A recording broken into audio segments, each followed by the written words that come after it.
Titus Burckhardt, Introduction aux doctrines ésotériques de l'Islam. Chapitre Soufisme et mysticisme. Les manuels scientifiques définissent ordinairement le soufisme comme mysticisme musulman. Nous adopterions volontiers pour désigner ce qui distingue le soufisme de la simple religion islamique l'épithète de mystique, si celle-ci s'étendait encore au sens où l'employaient les pères grecs et ceux qui suivent leur ligne spirituelle, c'est-à-dire comme désignant ce qui a trait à la connaissance des mystères.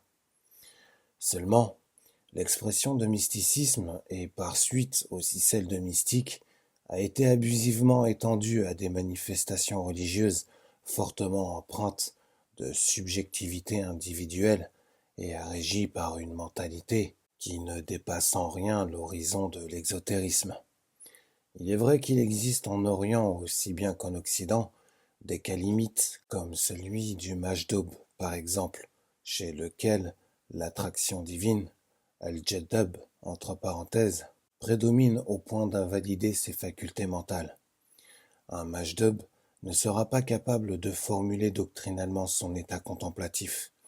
Il arrive aussi exceptionnellement qu'une réalisation spirituelle se produise presque sans l'appui d'une méthode régulière, car l'esprit souffle où il veut.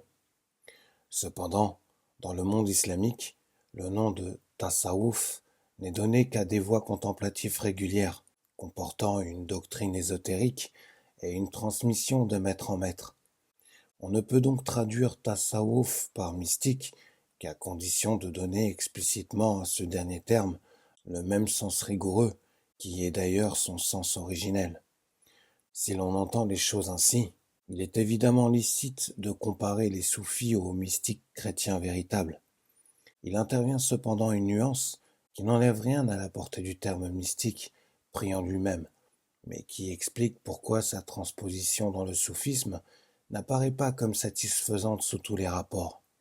Les contemplatifs chrétiens, et surtout les contemplatifs post-médiévaux, s'apparentent bien aux contemplatifs musulmans qui suivent la voie de l'amour spirituel.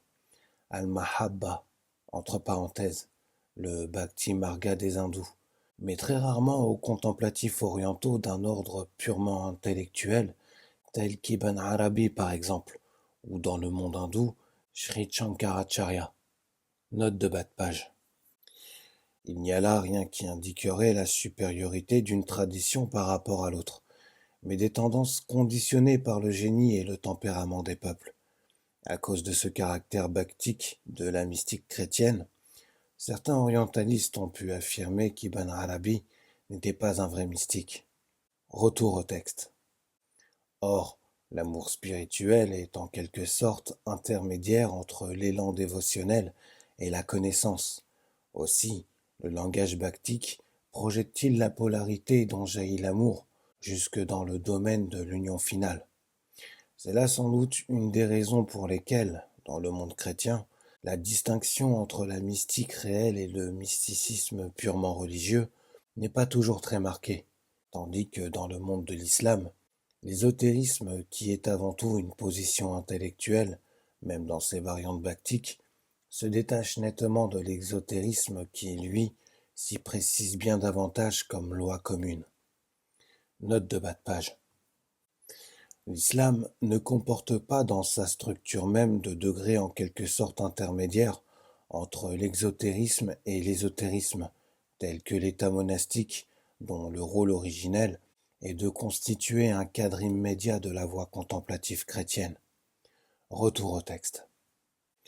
En définitive, toute voie contemplative intégrale, telle que la voie soufique ou la mystique chrétienne au sens originel du terme, se distingue d'une voie dévotionnelle improprement appelée mystique, en ce qu'elle implique une attitude intellectuelle active, et par cela, nous n'entendons nullement une sorte d'individualisme d'allure intellectualiste, mais bien au contraire, une disposition à s'ouvrir à la réalité essentielle, al-haqiqa, entre parenthèses, qui transcende la pensée discursive, d'où la possibilité de se placer intellectuellement en dehors de toute subjectivité individuelle.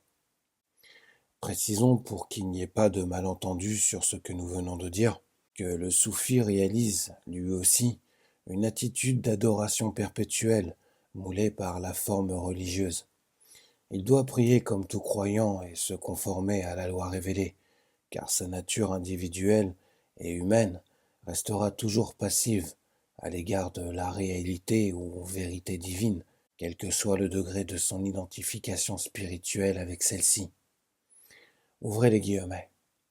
Le serviteur, l'individu, reste toujours le serviteur. Fermez les guillemets. Ouvrez la parenthèse. Al-abd yabqa al-abd. Fermez la parenthèse, nous a dit un maître marocain.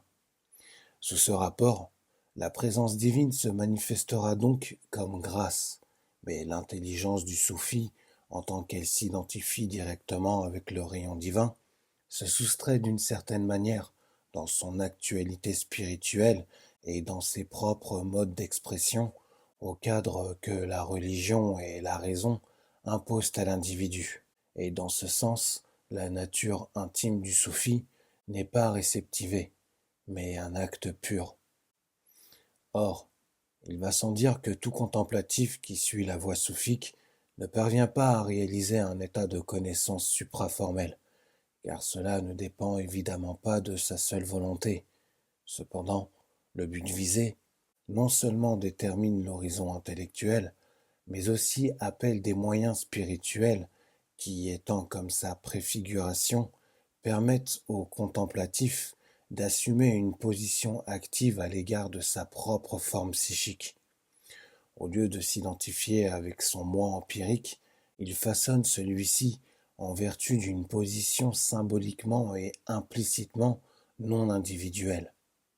Le Coran dit, ouvrez les guillemets, nous frapperons par la vérité sur la vanité, et elle l'anéantira. Fermez les guillemets. Coran 21, 18. Et le soufi Abd Salam ibn Mashish prie, ouvrez les guillemets, frappe-moi sur la vanité, afin que je l'anéantisse. Fermez les guillemets. Dans la mesure de son émancipation effective, le contemplatif cessera d'être un tel pour devenir la vérité qu'il médite et le nom divin qu'il invoque. L'essence intellectuelle du soufisme donne son empreinte même aux expressions purement humaines de la voix, qui peuvent pratiquement coïncider avec les vertus religieuses, comme pour les hésicastes. Note de bas de page. Chez les écrivains spirituels comme saint Grégoire de Sinaï ou saint Siméon le nouveau théologien, les vertus sont décrites comme des synthèses concises et transparentes de l'âme en vue d'une vérité divine, le contenu purement psychologique de la vertu n'ayant qu'une valeur provisoire, ce qui diffère singulièrement des analyses de l'âme chez la plupart des mystiques latins post-médiévaux. On se rappellera que, pour Plotin, la vertu est un intermédiaire entre l'âme et l'intelligence. Retour au texte.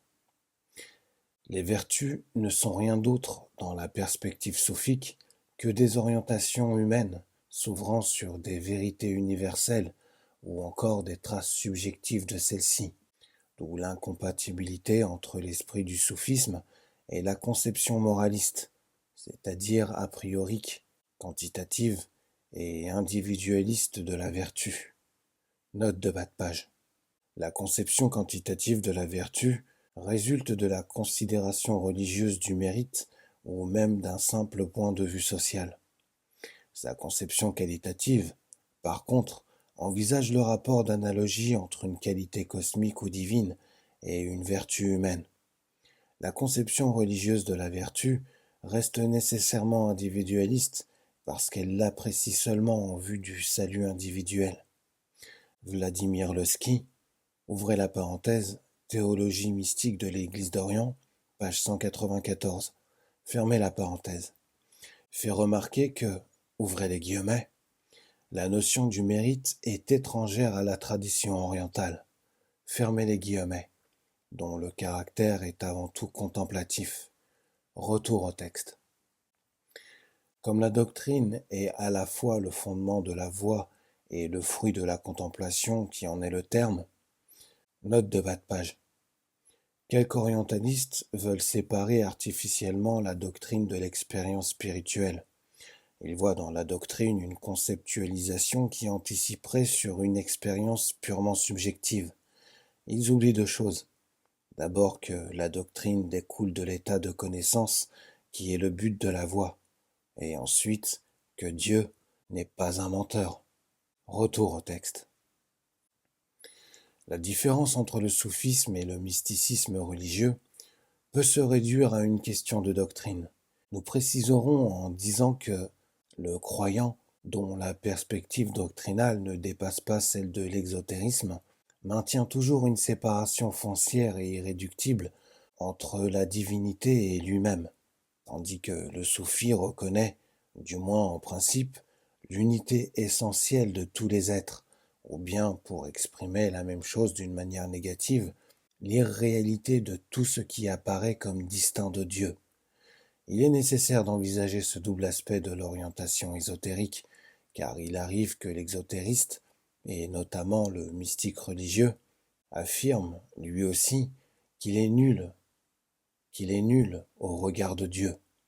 Cependant, si cette affirmation avait pour lui toute sa portée métaphysique, il serait logiquement obligé d'admettre en même temps la face positive de la même vérité, à savoir que l'essence de sa propre réalité, ce par quoi il n'est pas rien, s'identifie mystérieusement à Dieu. Maître Eckhart écrit, ouvrez les guillemets, il y a dans l'âme quelque chose d'incréé et d'incréable. Si toute l'âme était telle, elle serait incréée et incréable, et cela est l'intellect. Fermez les guillemets. Or, c'est là une vérité que tout ésotérisme reconnaît a priori, quelle que soit la manière dont il l'exprime. La mentalité religieuse, par contre, l'ignore ou la nie, même explicitement, car la grande majorité des croyants confondrait l'intellect divin avec son reflet humain ou créé, entre guillemets, et ils n'en pourraient concevoir l'unité transcendante autrement qu'à l'instar d'une substance dont la cohérence quasi matérielle serait contraire à l'unicité essentielle de chaque être. L'intellect, il est vrai, comporte un aspect créé, non seulement dans l'ordre humain, mais aussi dans l'ordre cosmique, en tant qu'on le considère non pas comme l'essence, mais comme l'agent de toute intellection. Ce qui nous importe ici n'est pas la portée qu'on peut donner au terme intellect. Note de bas de page. L'hésicasme, pourtant nettement ésotérique, maintient une distinction apparemment irréductible entre la lumière incréée et l'intellect, nous, entre parenthèses, faculté humaine, donc créé, mais créé pour connaître cette lumière. L'identité essentielle s'exprime ici par l'immanence de la lumière incréée, par sa présence dans le cœur. La distinction entre l'intellect et cette lumière préserve méthodiquement de la confusion luciférienne de l'organe intellectuel avec l'intellect divin. L'intellect divin, immanent au monde, peut même se concevoir comme le vide, car l'intellect qui saisit tout ne peut pas lui-même être saisi. L'orthodoxie intrinsèque de ce point de vue, qui est celui du bouddhisme, s'affirmera parce que la réalité essentielle de toute chose sera identifiée à ce vide. Shunya entre parenthèses. Retour au texte. L'ésotérisme se caractérise indépendamment de cette question par son affirmation de la nature essentiellement divine de la connaissance. L'exotérisme se situe sur le plan de l'intelligence formelle, qui est conditionnée par ses propres objets, les vérités partielles qui s'excluent les unes les autres. L'ésotérisme, lui, réalise l'intelligence informelle. Il se meut librement dans son espace illimité et voit comment les vérités relatives se délimitent. Note de bas de page. Le Coran dit, ouvrez les guillemets, Dieu a créé les cieux et la terre par la vérité, al-haq, entre parenthèses. Fermez les guillemets. Ouvrez la parenthèse, Coran 64, 3. Fermez la parenthèse, retour au texte. Ceci nous amène à faire une autre mise au point qui se rapporte d'ailleurs indirectement à la distinction entre la mystique véritable et le mysticisme religieux. Les hommes de l'extérieur attribuent souvent aux soufis la prétention de pouvoir atteindre Dieu par le seul moyen de leur volonté. En vérité, c'est précisément l'homme orienté sur l'action et le mérite, donc l'exorciste, qui a le plus souvent la tendance de considérer tout sous le rapport de l'effort volontaire, d'où son incompréhension du point de vue purement contemplatif, qui envisage la voie avant tout sous le rapport de la connaissance. En effet, dans l'ordre principiel, la volonté dépend de la connaissance, et non inversement, celle-ci étant de par sa nature impersonnelle, bien que son épanouissement, à partir du symbolisme transmis par l'enseignement traditionnel, comporte un ordre logique. Elle n'en est pas moins un don divin que l'homme ne saurait s'arroger de sa propre initiative. Si l'on tient compte de cela, on comprendra mieux encore ce que nous disions plus haut de la nature des moyens spirituels proprement initiatiques, moyens qui sont comme la préfiguration du but non humain de la voie. Alors que tout effort humain et volontaire pour dépasser les limites de l'individualité doit fatalement retomber sur lui-même, seuls les moyens qui sont pour ainsi dire de la même nature que la vérité supra-individuelle, al-haqiqa, entre parenthèses, qu'ils évoquent et qu'ils préfigurent, peuvent dissoudre le nœud de l'individuation microcosmique ou de l'illusion égocentrique, selon la perspective védantique, car il n'y a que la vérité, dans sa réalité universelle et supramentale, qui consume son contraire, sans en laisser de résidus. En comparaison avec cette négation radicale du moi, entre guillemets, nafs, entre parenthèses, tout moyen purement volontaire, tel que l'ascèse par exemple, n'aura qu'un rôle préparatoire et auxiliaire. Note de bas de page. Les soufis voient dans le corps non seulement le terrain nourricier des passions, mais aussi son aspect spirituellement positif, c'est-à-dire une image ou un résumé du cosmos. L'on trouvera dans les écrits soufiques l'expression de temple, entre guillemets, pour désigner le corps, et Muhyiddin ibn Arabi le compare dans le chapitre sur Moïse de ses Fusus al-Hikam à l'arche ou demeure de la paix, Sakina, entre parenthèses, du Seigneur. Retour au texte. Et c'est pour cette raison, ajouterons-nous, que ces moyens n'acquièrent jamais dans le soufisme l'importance quasi absolue qu'ils ont eue chez certains religieux, quel que soit en fait leur rigueur dans tel ou tel tariqa.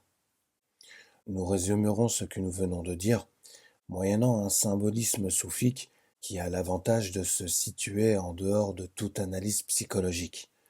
Note de bas de page.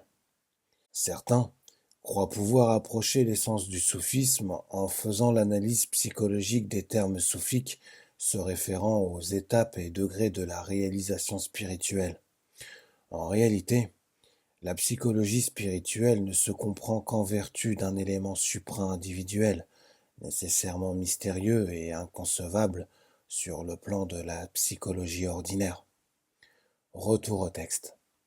Selon cette image, l'esprit, ar-ruh, entre parenthèses, et l'âme, an-nafs, entre parenthèses, se livrent un combat pour la possession de leur fils commun, le cœur, al-qalb, entre parenthèses.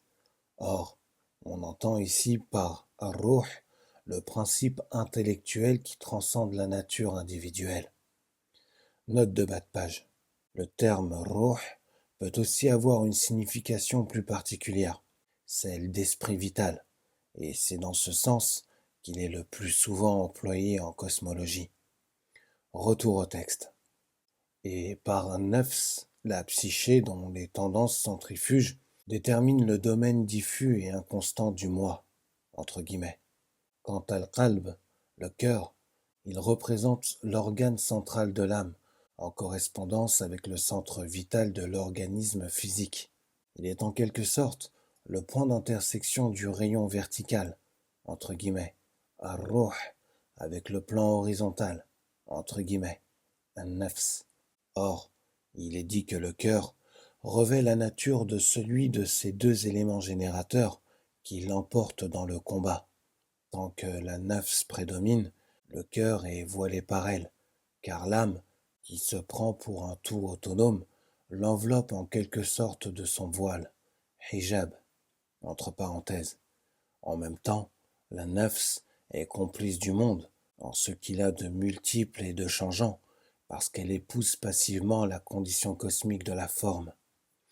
Celle-ci divise et lie, tandis que l'esprit supraformel unit, tout en affirmant l'unicité qualitative de chaque chose.